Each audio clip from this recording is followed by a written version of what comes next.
নমস্কাৰ বন্ধু বান্ধৱীসকল career for Assam চেনেলটোলৈ আপোনালোকক স্বাগতম জনোৱা হ'ল প্ৰথমতে এই চেনেলটোক আপোনালোকে সাবস্ক্ৰাইব তথা বেল আইকনটো দবাই ৰাখিবলৈ ৰিকুৱেষ্ট কৰা হ'ল যাতে আগন্তুক আসাম গভৰ্ণমেণ্ট ৰিলেটেড বিভিন্ন ধৰণৰ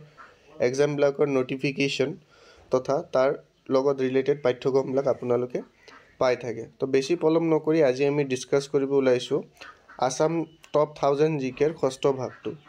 তো অলৰেডি আমি পাঁচটা ভাগ ডিসকাস কৰিলো তো আজি ষষ্ঠ ভাগৰ প্ৰথমটো কোৱেশ্চন দিয়া আছে চুলিকফাক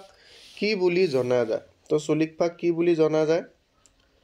চুলিকফাক জনা যায় আমাৰ লৰা ৰজা বুলি কি বুলি জনা যায় লৰা ৰজা তেও কোনে ৰজা বনাইছিল লালুকখোলা বৰফুকনে কি কৰিছিল আতন বৰগুহাই আৰু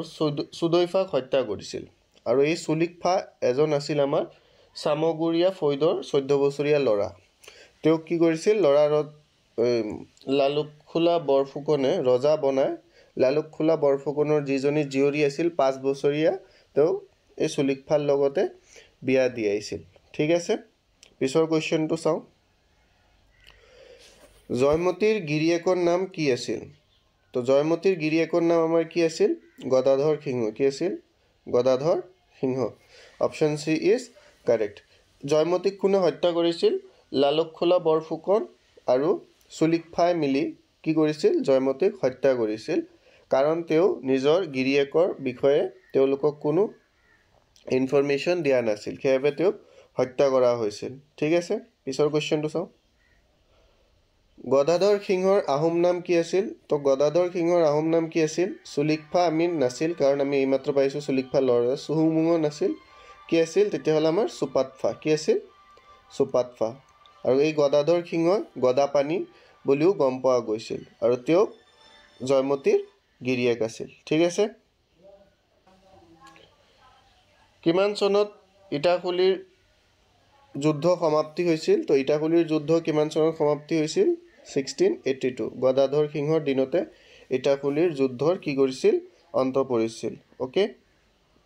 কোৱেশ্চন নম্বৰ 75 উমানন্দ মন্দিৰ কোনে বনাইছিল তো উমানন্দ মন্দিৰ কোনে বনাইছিল মনত ৰাখিবা গদাধৰ সিংহই বনাইছিল গদাধৰ সিংহ আৰু কি বনাইছিল ধুদৰ আলী আকা আলী আৰু ভালেমান শিলৰ খাকুৰ নিৰ্মাণ কৰিছিল তো কোৱেশ্চন নম্বৰ 76 টো চাও ধুদৰ আলী কোনে বনাইছিল তো এই মাত্ৰ কলো ধুদৰ আলী কোনে বনাইছিল গদাধৰ সিংহ তো অপচন সি কি হ'ব আমাৰ কাৰেক্ট হৈ যাব এটো কোৱেশ্চনটো আমাৰ প্ৰিভিয়াস ইয়াৰ পেপাৰত দেখা পোৱা গৈছে আসাম গভৰ্ণমেণ্টৰ এক্সামত Question number 77 আছে ৰুদ্ৰ সিংহৰ আহোম নাম কি আছিল আচ্ছা এই ৰুদ্ৰ সিংহ কি আছিল গদাধৰ সিংহৰ পুত্ৰ আছিল তেওঁৰ আহোম নাম কি আছিল মনত ৰাখিবা সুখাংফা কাৰণ আমাৰ আহোম নামবিলাক যোনবিলাক আছে এইবিলাক আমাৰ এক্সামত কমন পৰিয়ে থাকে কোৱেশ্চন বিলাক নৰমালি ঠিক আছে নেক্সট কোৱেশ্চনটো চাও জয়দুল জয়সাগৰ কোনে বনাইছিল তো জয়দুল জয়সাগৰ কোনে বনাইছিল ৰুদ্ৰ সিংহই বনাইছিল তেওঁৰ মাক জয়মতীৰ স্মৃতিত ঠিক আছে তেও আৰু বহুতো বনাইছিল যেনে ৰংঘৰ কাৰেংঘৰ নামদাং শিলৰ খাকু তেৱে বনাইছিল হ'ব কোনে অসমৰ বিহুক সাংস্কৃতিক ৰাজকীয় মৰ্যাদা দিছিল তো কোনে দিছিল ৰুদ্ৰ সিংহ কাৰণ তেও হিন্দু ধৰ্মৰ ওপৰত সম্পূৰ্ণভাৱে বিশ্বাস কৰিছিল আৰু তেও সেইভাবে অসমৰ যোনটো বিহু আছে তেও সাংস্কৃতিক ৰাজকীয় মৰ্যাদা দিছিল আৰু তেতিয়াৰ পৰাই বিহু কি হৈ যায় আমাৰ মেইন উৎসৱ হিচাপে আমি উদযাপন কৰো আহোম ৰাজবংশৰ সৰ্বশ্ৰেষ্ঠ ৰজা কোন আছিল তো বহুতে ভাবিব পাৰে যে সুখাপা যেহেতু আহোম ৰাজবংশ স্থাপন কৰিছিল তেও হ'ব পাৰে কিন্তু নহয় আমাৰ আহোম ৰাজবংশৰ সৰ্বশ্ৰেষ্ঠ ৰজা আছিল ৰুদ্ৰ সিংহ আৰু তেওঁৰ পিতৃৰ নাম কি আছিল গদাধৰ সিংহ কি আছিল গদাধৰ সিংহ আৰু মাতৃৰ নাম আছিল জয়মতী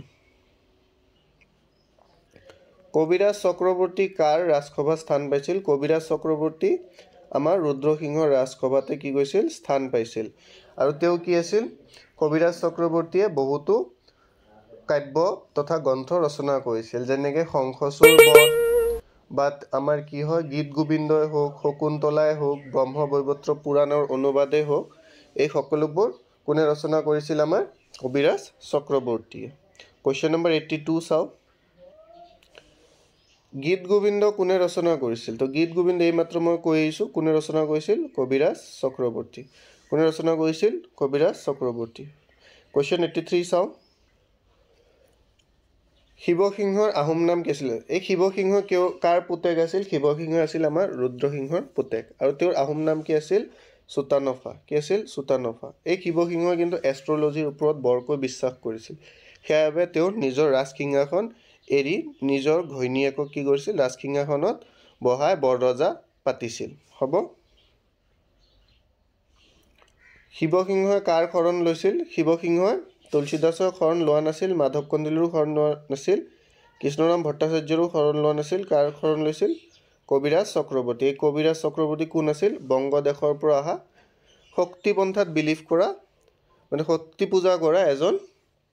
পূজাৰী আছিল আৰু তেওঁৰ শিৱসিংহই তেওঁৰ পিতৃৰ নিৰ্দেশ মৰ্মে কবিৰাজ চক্ৰৱৰ্তীৰ শৰণ লৈছিল পৰ্বতীয়া গোসাঁই বুলি কাক জনা যায় তো পৰ্বতীয়া গোসাঁই বুলি কাক জনা যায় কবিৰাজ চক্ৰৱৰ্তীক নহয় কাক জনা যায় সৰি কৃষ্ণৰাম ভট্টাচাৰ্য কি বুলি জনা যায় আমাৰ পৰ্বতীয়া গোসাঁই বুলি জনা যায় কাৰণ তেওঁক পৰ্বতত স্থাপন কৰিছিল কোনে স্থাপন কৰিছিল আমাৰ শিৱসিংহই তেওঁক পৰ্বতত স্থাপন কৰিছিল স্থাপন কৰা মানে কি তেওঁক থাকিবলৈ স্থান দিয়া হৈছিল Question number 86 কোনে কৃষ্ণৰাম ভট্টাচাৰ্যৰ শৰণ লৈছিল তো কোনে লৈছিল এইমাত্ৰ কৈ আহিছোঁ কোনে লৈছিল শিৱসিংহই লৈছিল ঠিক আছে কোনে লৈছিল শিৱসিংহই লৈছিল কৃষ্ণৰাম ভট্টাচাৰ্যৰ শৰণ আহোম ৰাজসিংহাসনত বহা প্ৰথম মহিলা বৰৰজা কোন আছিল তো আহোম ৰাজসিংহাসনত বহা প্ৰথম মহিলা বৰৰজা আছিল ফুলেশ্বৰী আৰু তেওঁক প্ৰথমেশ্বৰী বুলিও জনা গৈছিল তেওঁ কাৰ ঘৈণীয়েক আছিল তেওঁ শিৱসিংহৰ ঘৈণীয়েক আছিল ঠিক আছে তেওঁক ফুলমতী বুলিও জনা যায় বা ফুলেশ্বৰী বুলিও জনা যায় বা প্ৰথমেশ্বৰী বুলিও জনা যায় ওকে পিছৰ কোৱেশ্চনটো আহোম ৰাজসিংহাসনত বহা দ্বিতীয় মহিলা বৰৰজা কোন আছিল আহোম ৰাজসিংহাসনত বহা দ্বিতীয় মহিলা বৰৰজা কোন আছিল অম্বিকা দেৱী আৰু তেওঁ কোন আছিল ফুলেশ্বৰী দেৱীৰ ভনীয়েক আছিল যেতিয়া ফুলেশ্বৰী দেৱীৰ মৃত্যু হৈ যায় তেতিয়া কি কৰে শিৱসিংহই অম্বিকা দেৱীক বিয়া পতাই লয় আৰু তেতিয়া অম্বিকা দেৱী কি হয় দ্বিতীয় বৰৰজা হৈ যায় কাৰ দিনত শিৱদৌল নিৰ্মাণ কৰা হৈছিল তো কাৰ দিনত মনত ৰাখিবা ফুলেশ্বৰী কেতিয়াবা অপচনত আমাৰ শিৱসিংহ দি দিয়ে তেতিয়া কনফিউজন লাগি যায় তো আমাৰ কি হ'ব এনসাৰ ফুলেশ্বৰী কাৰণ কি আছিল তেওঁৱে ৰজা আছিল তো তেওঁৰ দিনতে কি হৈছিল শিৱদৌল নিৰ্মাণ কৰা হৈছিল হ'ব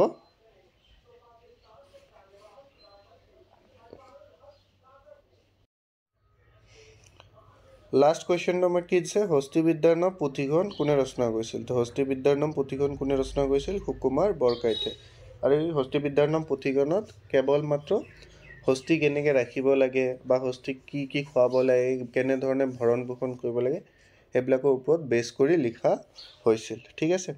তো আজিৰ 20টা MCQ আমি ইমানতে সমাপ্ত কৰিলোঁ আশা কৰোঁ আপোনালোকে এই কুৱেশ্যনবিলাক বুজি পালে তথা আপোনালোকৰ ভাল লাগিছে গোটেইকেইটা কুৱেশ্যনে আমাৰ এক্সামত প্ৰায় ঘূৰি ফুৰাই বাৰে বাৰে আহি থকা দেখা পোৱা যায়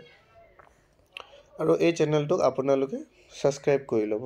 আৰু নটিফিকেশ্যন বেলটো দবাই ল'ব যাতে আগন্তুক এনেধৰণৰ ভিডিঅ'বিলাক আপোনালোকে পাই থাকে ধন্যবাদ